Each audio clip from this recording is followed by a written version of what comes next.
also known as Jesus. Yeah, well, I go to Bowie State University, of course.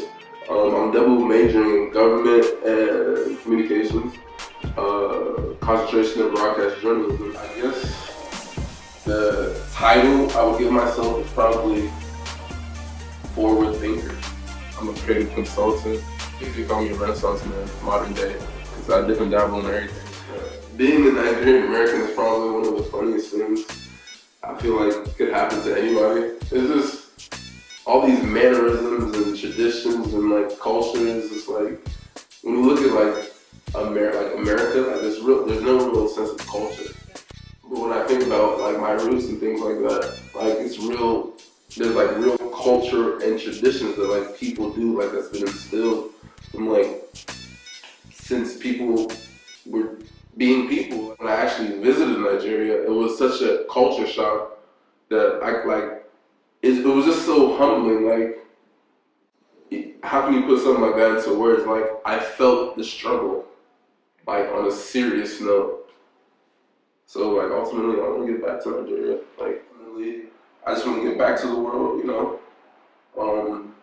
the most important thing in life, I think, is being of service. Like being of service to the community. You know, giving back and just ultimately making sure the society you live in is whole and just and like run steady. And I think with these type of degrees that I'll be able to affect my community and my generation by hopefully being a consultant to politicians and things like that. I want to be in a position where if you're a politician and you're trying to like propose a bill in like, you know what I'm saying, like a House or Senate, you like get my opinion, because I feel like once you have a certain understanding of philosophy and political science, and then you mix it in with like logic, you know, you can make a real difference in your community. I feel like if you just have like a certain understanding with these like schools of thought. Well, I've always had an interest in anthropology and psychology and things like that, physiology and all things like that. But Bowie State didn't really have a major that would really focus on that, so I just settled down with history. And then with history, I was able to like broaden myself to philosophy, which is why I also call myself a forward thinker. Because with philosophy, it expanded my mind to being able to understand different concepts and different theories easier. So when I try to like look into others like studies, it's not so hard for me to pick up the basics. It's pretty easy. So yeah, I did history, and then in the history in government department at Bowie State, there's like philosophy, so that was cool. And then I picked up communications just so I can have like 2 degrees. You know, why not get 2 degrees in one jump? So I graduated with like 2 degrees. So that's cool. My creativity, I feel it would be easy for me to get into politics as far as being an advisor or like a campaign manager, because, you know, you really have to just understand how to appeal to people. And I feel as with creativity, not only is it your sense of like imagination and things like that, but it's you're appealing to the people with your creativity. So I feel as though my creativity can help in politics in a positive note. So Me, you know, helping politicians, I could really help my generation and my people, because who else is helping? I mean, you know, I'm not saying there's nobody who's helping right now, but who's really helping? Like us as African American people, we currently have no real person we can call a leader. And that's why all these like movements like Black Lives, you know, Matter and stuff like that, like you understand the concept, but you have to really get to the root. We only really make revolutions with a leader. I'm not saying I'm gonna be the leader, but we just need like a sense of purpose. And I think like our generation lost that. And I'm hopefully trying to just, by me being who I am, I can help my generation like really understand what's going on. like the minorities have become like the majority. So now is like a better time than ever before. It's for like all ethnic groups to like come and just like stand as one. Like we have to really understand that we can't even look at ourselves like we're different. We're like different ethnicities or different ethnic groups. Like we have to realize that we're just one human race ultimately. And like you have people like Donald Trump who are just bigoted and who can't see stuff like that. So we just have to come together and just be ready for like anything. Because like I'm saying, like literally any camera, anything. We have to be ready for anything, no matter what it is. People are saying race war, people are saying revolution, people are saying, you know, assassinations, whatever it is. I don't know what it's going to be, but regardless, we just have to come together as a society. I just want to get everybody, different ethnic backgrounds, different beliefs, race, gender, whatever. I want us to all come together and just be of service, you know, to the world, because ultimately, like, this is our world, you know. So everything that we put in is what we get back. So if you're not putting in anything, you won't really get back from like the world. So we just all have to come together and realize that we're all equals. And like the quicker that we come to that realization, I just feel the world is going to be a better place quicker. An unexamined life is not worth living. So why live, right?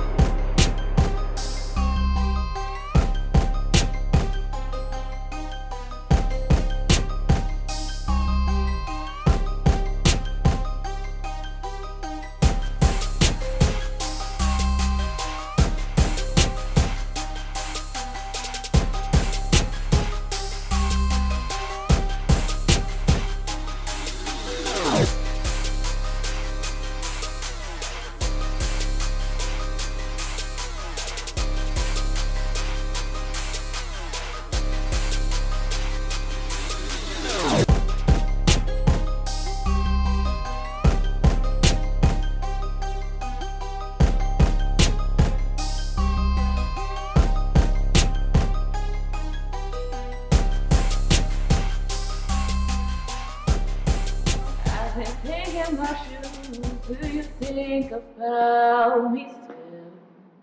Do ya, do ya?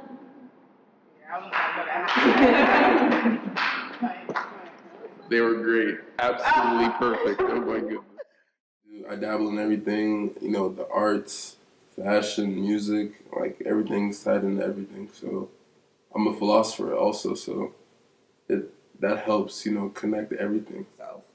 I express myself with various mediums. I guess my most prominent one that most people will say I'm famous for is like, I guess, my sense of style. It's very, you know, versatile. Like I can switch it up just depending on my mood. I can go pretty flashy. I feel like I'm pretty flashy right now, or I could just, you know, be like really comfortable in like a sweatsuit or something like that. But that's one of the more out there mediums that I used to express myself. Also, the type of music I listen to. I listen to Famous Dex. I listen to Chief Keef.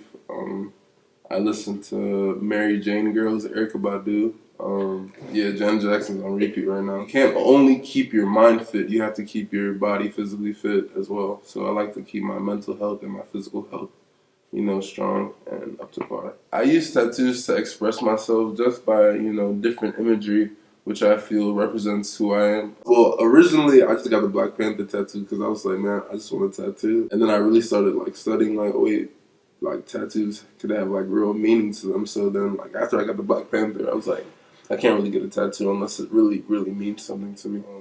I have two animals on my stomach, each representing one of my younger brothers. The brother that's after me, he's the panther, and the youngest brother, he's a shark. I have a rose, symbolizing my love life. You know, to any girl that I will potentially, you know, get serious with, I can't promise you a rose garden, you know, but if you stick with me, you know, that rose is gonna mean a lot. I also have some words by Socrates. I know that I know nothing. Just basically, you know, with this life, you don't really know anything, you know. Everything that you think you know, you really don't know. So with that type of mindset, you can show, like, you know, that you at least have some sort of knowledge.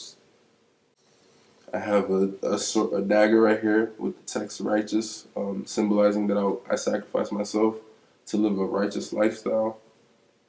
Um, I have a skeleton right here, who's reading a book, which means even until I die, I'll still be, looking into books, like reading, just trying to get more knowledge on the day to day. I have the phrase "the thinker" right here, just just with my philosophy interest. Um, I have all power to the people right here with the Black Panther fist, just to signify that we shouldn't look at any real racial division. Just look at every human being like we're part of the one human race. And once we have that understanding, we will ultimately have power, like us as a people. Um, and I also have like right here, it's a symbol of somebody behind a jail cell, and the text says "prisoner of the mind," and basically the person in the brain cell is like my subconscious, like behind like a cell, like meaning that if I try to do every single thing that was literally on my mind, I would really be incarcerated. So I just use tattoos to simplify just my different interests and different things like that. A lot of people are creatives, but they think they're not creative because I guess people don't believe in them. But not like they have their own way of expressing their creativity, but a lot of people feel as though they should just like dumb it down or not like be fully expressive with it because nobody is understanding their message. You know what I'm saying? Like everybody who's a creative is like they're trying to express a certain message, whatever it be. But it's just a matter of like that message being understood by somebody. And if you don't have that, it's gonna be hard for you to wake up and be like, okay, it's time to get creative. You have to be able to. You have to be able to like sympathize with the people, like be a part of the people. Like your message has to be ultimately something that everybody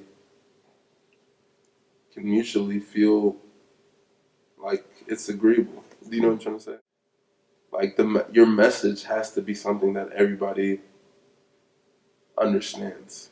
Like it has to be like you have to look at it in like a secular, like a worldly type of thing, like a worldly view. So that's important for creatives because if you don't believe in them, who's going to believe in them? Basically, I met Jessica about it's either like 1 or 2 years ago. I was co-curating an art show with my good friend Sadiq. He also goes by the artist name Tafari. We had a show in Baltimore. It wasn't like a large scale thing, but it was like close knit, like intimate type of thing with like about 50 to like 70 people in a total in attendance. And Jessica was one of the attendees because she knows Tafari, and she was there with a group of friends, and then we were all outside. This was like when the hoverboards were like popping, like everybody was on the hoverboards and stuff like that. So somebody had a hoverboard, and everybody was outside watching them on the hoverboard. And then I see Jessica and her friends, and I started talking to them. I was like, where are you guys from? What do you guys do? And Jessica was like, she's in school, and that she's also a DJ, and she's also a curator. And I was like, oh wow, that's cool. And then like, I don't know what it is, but I'm of Nigerian ancestry. But if somebody else is Nigerian, I could get like a sense that they're Nigerian. So I was like, are you African? She said, yeah. And I was like, are you Nigerian? She said, yeah. And I was like, oh wow. So we're cousins or something, right? And she was like, she just started laughing. And, we just started like building a friendship. Like it was like a real brother sister type of relationship. I just anytime she would have an event, anytime I would have the free time, I would always make sure I would go and support her, whatever she was doing. And ever since then, we've just been helping each other. And I just really appreciate, having that type of relationship, Basically, I mean, Jessica, she's always been like, ambitious and driven and things like that, so seeing her like take charge and like host like an event and still like have a DJ set, like that was real like inspiration, because you can really do anything that you put your mind to, you know? Like you shouldn't let any avenue like stop you. You should be able to do any avenue, whether it's like if you're a curator, if you're a DJ, you're a host, you're a security guard, whatever, you know, you should be able to do everything and still make sure that the event is to the best of its ability possible, basically. My name is Jessica Uday. I go by Jessica, and that's my DJ name. For starters, the basement is something that I've been wanting to do for the past 3 years. I kind of have been pressured to do something traditional my whole life, given my Nigerian background. Everyone's either a nurse or a doctor or a lawyer or something in business, and I just genuinely didn't want to do any of that. Honestly, academically, I probably have the worst record in my whole family. It's so bad. But I got into music, and then there's no rules. So ever since I started playing violin when I was in 4th grade. So ever since I got into music, I've just been completely engulfed in it, and that's all I really wanted to do. The Basement is a music platform that I'm launching that is going to showcase women of color, DJs, as well as performers, and occasionally throw in some men or whatever, but it's really geared for women. And so it's going to be a monthly thing. Every party needs a good DJ. When you're throwing a party and thinking, okay, what's going to get people moving? What's going to get people dancing? And you want to play music that kind of makes people have to it doesn't sound weird, but touch each other. You know how people mosh at a party? You play music that makes people mosh and everyone's grabbing onto each other and jumping around. So I just try and incorporate music that forces you to move, forces you to interact with the people around you. And leading up to it, I had a little problem with the venue. I was supposed to use this one venue, and the lady was like, oh yeah, women of color, DJs is awesome. And then when it came time to secure the spot, she just dipped. So I had to put the party in my back pocket. And then we found this warehouse. I was just on Craigslist. I was like, oh my God, this is perfect. So Imaginations, which is the name of the venue that we use, they're a multimedia art studio. They do photography, body painting, live painting, murals, art exhibitions. It's really just I want to say it's one long art party. And you can do whatever there. He rents out the studio. It's just really great, and he's eager to help people out as long as they respect the space. And yeah. So with the owner letting Jessica do her thing, that's a real motivation and inspiration for her to keep perfecting her craft. I think it's important for there to be Black-owned venue spaces because there's so many nice venues in DC who don't allow youth organizers of color to use them or have access to them. One that I got banned from was the Fridge. DC, they have very lenient smoking laws, but I guess people were smoking outside, so they could be oh, you guys are disrespecting space and blah, blah, blah, blah. I was like, okay, whatever. And so we got banned from that space, and another group of people used that venue. They got banned too, and the show got shut down. It's you have these live music spaces, you like the crowds that minority artists bring out, but you don't want them to use the space, so it's confusing.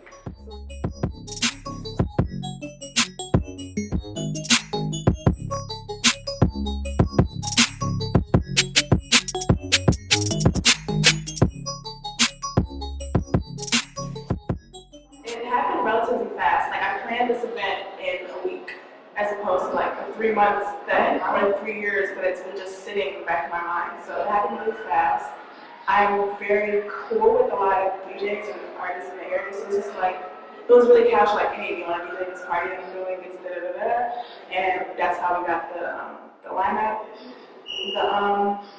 The venue came with the stage and everything, and their own sound system, which started messing up during the party. I was really upset about that. I had to wait for someone else to bring different speakers. There were a couple of hiccups throughout the party, but overall, everyone else says it was cool, but I think that it could have been better. I feel people in our generation these days, they're not very receptive to music. Like, the music that was being played kind of made you have to dance. Like, people are still just like drinking like, on Snapchat, and I'm like, what are you doing? Why would you pay to come stand around? But to each their own. I wanted it, like when I envisioned the basement, I wanted it to be a safe space for like alternative youth of color, like people who don't really want to listen to Travis Scott all the time, or like Kate Nada. Like, I'm trying to find a medium between those two music groups, I guess, and that's what I wanted. And although it didn't get executed exactly that way, I'm going to try harder to do that the next time. And the other person I was working with, when we were picking DJs, they were kind of just like, well, this person is known, so let's go with this. They're going to bring this crowd out. And like looking back, I wouldn't do that. I don't want to just bring someone out because they supposedly have a lot of clout or anything like that. When I pick DJs for the next time, it'll be people who I genuinely feel have great sound selection, energy, and all that, and really cater to the crowd that I want to bring out. So I think next time I will pick better DJs and promote it better. And people are more inclined to go to events in DC, like even if it's Metro accessible, so I guess I'll have it in DC next time, I don't know. I feel like people tell me that they think that I'm just going against the grain on purpose to just be different, like deliberately. But personally, I don't really like a lot of the stuff that comes out from here. So in my DJ sets, people are like, you don't play a lot of local music. I'm like, well, I don't like a lot of local music, you know? And the few that I find that I do like, those are the people that I want to bring out. Those are the people that I want to showcase, not someone who has 13K followers on Instagram. Because I listen to your mix and you play your tag over every transition, and I can hear that, you know. Some people can't, but I pay attention to those things. And I feel like in music, there's a lot of people who are buzzing right now who aren't talented lyrically, like beat selection is off. And I want to get to a place where I can dictate and channel what comes out of this area. I don't want, when they think of the DMV, they think of, I'm not even to shade anybody right now, but I don't want them to think of something that doesn't really represent this area and all that has to offer. So, I consider myself a free agent. I don't have management or anything. Right. I just want to produce for artists that I like. Like, I'm like, hey, I like your vocals, you should use this beat. And I also want to own my own label and have a roster of artists who I genuinely like and believe in. Because I feel like people just sign, people get clicks now. And it's like, yeah, you're signed to Atlantic, but these albums flopped. Like, what? You don't even get any shows. Like, so I want to have my own label. I want the basement to grow to something where I can have shows in like different cities, different countries.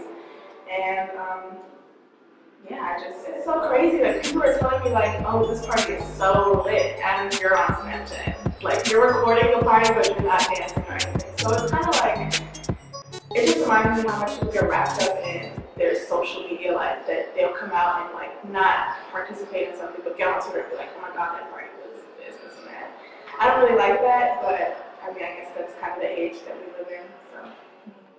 To be honest, I'm so focused on what I'm doing that I can't even be fazed by anything else. And I feel like as a woman, like, other male DJs will come to me and be like, yo, like, you're so sick, and then I'm getting critiqued, like, but you should do this. And I'm like, I don't think so. I kind of don't want to be like you. I kind of want to be better than you, so I'm going to keep doing what I'm doing. And in terms of, like, I truly believe that over time, like, it'll weed out the people who aren't genuine about it, because they're not going to be able to keep up. And a friend of mine told me, like, getting on as an artist is like leaving the house. And you don't want to be going to a party with your loungewear on. Like, a lot of people don't get to develop before they pop, and they become stagnant and they eventually fall off. So I'm not really worried about the Matchbox artists. I feel like they're not going to be here that long. So, oh, he had this one event last year called God's Apartment, and there was like an art exhibition, there was DJing and all that. So I was eager to like see what he could contribute to the this event as far as like critiques or just like consulting or anything like that. And he gave some good advice. He thinks the party was a huge success. Obviously, I have some reservations about that, but it's cool to have someone like with a different pair of eyes to like tell you what you might have missed or what was a plus that I didn't even notice. So it was just good to like just work with someone else. And I love working by myself just because I think I can micromanage sometimes, so it's hard for me to work with other people, but it wasn't today. Oh well, in my opinion, I had fun at the party. It was a beautiful event. I mean, I've never been to anything like that for Halloween before, so it was a real eye opener, I guess, because I didn't know people like turned up like that for Halloween. I guess that's a thing. That's cool, you know. I like it. It was cool. Ultimately, you know, like everybody had a good time, and that's what I'm really for. Like everybody just being able to come together and be themselves. You know, like I hate the fact that like people have to like hide who they are. Like if everybody just was who they are inside, like when nobody's looking, like in public, you know, I feel like the world would be a better place. So the basement, I loved it, but Jessica, she hated it. I don't know why. always, always, always remember that at the end of the day, life is what you make it. You know, you have to be, you have to be, you have to own your life. Like nobody should ever tell you how you should live your life, because ultimately, once you're put in that coffin and you're put in that ground, nobody can tell you anything from that point on because you're dead. So you have to live your life ultimately to the way you think you should live your life. You can get advice, don't get me wrong, but if you feel like you should live your life a certain way, then by all means live it, because it would really, really be unfortunate if you died with the thought in your mind like, wow, what if I did that? That's not good. I feel like I'm really blessed to be able to do everything that I'm doing, you know? So every single thing that I do, or like I'm being able to be a part of it, like I always feel like I'm super blessed, and I just show the utmost appreciation for it. So everything, I'm glad that I do everything. Ultimately, in a humbling way, I want to